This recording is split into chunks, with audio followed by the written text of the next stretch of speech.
So, ito po yung mga redemption dito. So, sa GCash, pwede po tayong mag-redeem. If nakalikom tayo ng 25,000 coins, that's 100 pesos. So, a maximum of, dito sa GCash, 500 pesos. If nakalikom po tayo ng 125,000 points. Dito naman sa PayMaya, same.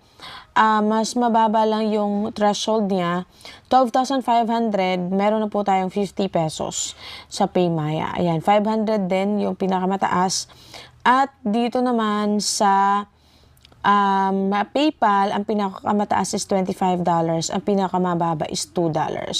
So, dito po kasi, if matagal nyo na pong hindi nagamit yung application, babalik po ito sa dati. Palang magre-reset po. At yun po yung nangyari sa app ko. Kasi matagal ko na rin po siyang hindi nagamit. So, yun na uninstall ko.